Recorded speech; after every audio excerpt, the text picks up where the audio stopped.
Hey everybody, Sean from Movie Assault here. It's time once again for another movie review. This time out, I wanted to look at 1955's The Desperate Hours, starring Humphrey Bogart, Frederic March, Arthur Kennedy, and Martha Scott. This is the Arrow Blu-ray. This is the Arrow Blu-ray that I watched for this review, and I have to say it looks fantastic.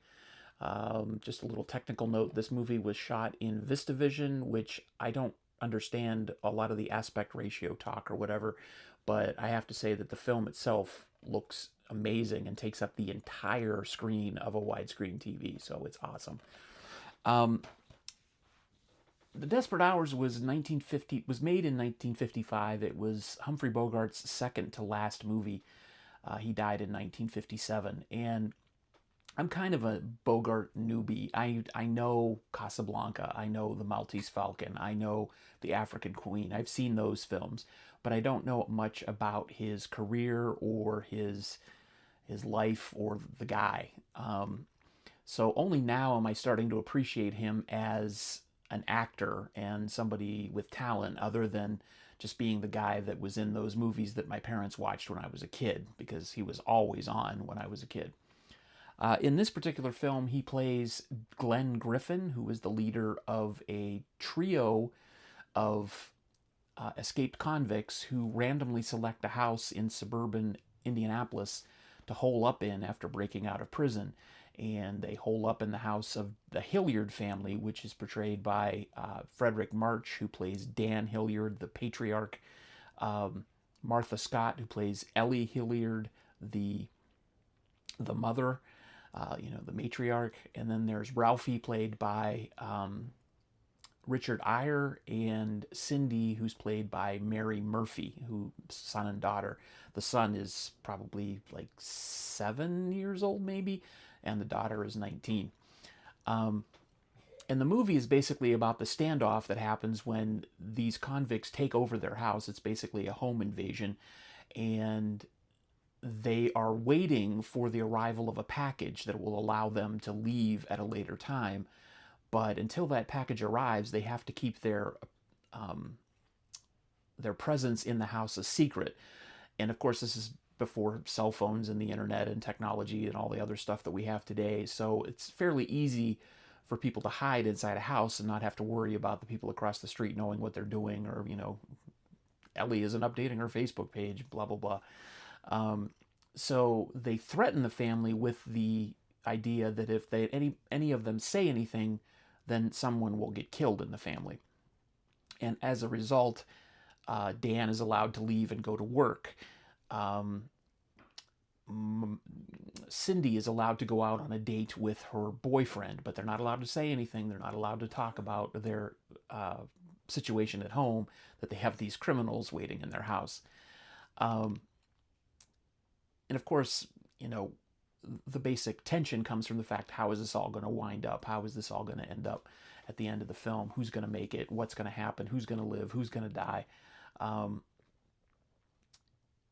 And for 115 minutes, I think this movie is, it's a pretty tense ride. And it had me, pardon the cliche, on the edge of my seat. I wanted to know what was going to happen in this film. And I cared about the family, and I cared about Humphrey Bogart. I didn't so much care about the other two men in the gang, the convicts. One who is Glenn Griffin's younger brother. His name is Hal, and then there's this big burly guy who's played by Robert Middleton. His name is Kobish, and he's sort of like the brute of the gang. He's the muscle, but definitely not the brains. I'm not an expert on older films. That's one of the things that I want to become. I don't want to become an expert, but I want to learn more about older films. And I don't know much about film noir, so, this is coming from my uneducated perspective as somebody who is just a guy who likes movies and kind of looks at movies in a sort of technical way sometimes. But one thing that I thought was really interesting about this movie was the fact that, like I mentioned, it was filmed in VistaVision, but I noticed that there were a lot of extreme close-ups, so you could see the emotions and facial expressions of the characters more than once, and goes throughout the film. And there's many shots where the camera, it pulls back and you can see the body language of multiple characters on screen at the same time, because you basically got the way the stage is set up. You can see people on the second floor of the house and the first floor of the house and how they're interacting and talking to each other and their body language and stuff, and it's really kind of interesting. William Wyler, who directed the film, is obviously no slouch. He directed movies like The Best Years of Our Lives and Ben-Hur and Roman Holiday, and his cinematographer here, Lee Garms, is also well known. I don't, off the top of my head, know what movies he was the cinematographer on, but I do know that he was well respected within the industry. So you've got two super talented visual guys doing this film. So there's always something interesting going on screen. And one of the other things that's sort of interesting about older films that I like to look at is how the family dynamics are portrayed. And this one is the usual 1950s family, you know, white, middle class, but looking fairly affluent. You know, the patriarch, the father, is definitely the head of the household, and the mother is, you know, she cooks, she cleans. The son idolizes the father, and the daughter just seems to be there to get married eventually. But the performances and the way they're depicted in this movie is a little more interesting. Frederic March is the head of the household, unquestionably, but he sort of has to balance his approach to how to handle this situation with kind of being compliant to Glenn and his gang, and then fighting back when it's necessary. So you don't know, he doesn't really know where he's supposed to be, so he's trying to find that balance. The son, who idolizes his father, kind of gets a little upset, maybe, and tries to take things into his own hands in one situation, and then he realizes that Daddy maybe is playing it safe for a reason. The daughter is sort of the loose cannon here. She gets to go out on dates with Gig Young, who plays Chuck, her boyfriend, and she's sort of standoffish with him, and she is also referred to as a Spitfire by Glenn and his gang, and so she's sort of at play. She's sort of the sexual tension of the whole situation. And then Ellie, played by Martha Scott, the mother, she's just the voice of reason. She's just trying to make sure that her kids don't get killed, her husband doesn't get killed, and she doesn't get killed. But the real attraction for this film, and the reason to watch it, is for Humphrey Bogart's performance. He plays Glenn as a really smart, wise, hardened criminal. He's definitely seen some shit, but he's also generally pretty fair.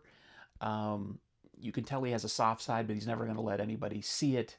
And when it comes close to the surface, he sort of lashes out in these fits of rage, and you know that again is captured by the camera work. You get to see the anger and the rage in his face. And then he's got some scenes with Frederic March, who was definitely no slouch as an actor, and their scenes together are just showcases for both actors. They just go at it, you know, with Frederic March sort of being more restrained, but still angry at what's happening to him and his family, and Bogart, who's angry and desperate. It's really good. The script has great lines for everybody, and I really like the lines they give Bogart. And he's talking about the people in the film trying to figure out ways to get out of the situation. And he's like, clickety clack, I can hear your brain. I really like that. So for those who can appreciate older films and allow themselves to appreciate older films, The Desperate Hours is a great film. I'm just somebody coming in new, appreciating older films and still learning my way through the techniques and all that stuff, but I really enjoyed it. It's tense, it's edge of your seat stuff, it's Bogart, and I want to see more of his stuff that I haven't seen. So I'm giving this an 8.5 out of 10. So there you go. That's my review of The Desperate Hours, and thanks for picking this review in the polls. I'm going to turn the polls off for 3 weeks. I'm going to do some post-nuclear apocalypse movies for Apocalyptic April, and then I'll turn the polls back on for the month of May, and you can help me pick some more movies to review after April. So thanks again for making it this far into the video. I appreciate your attention span, and as always, take it easy.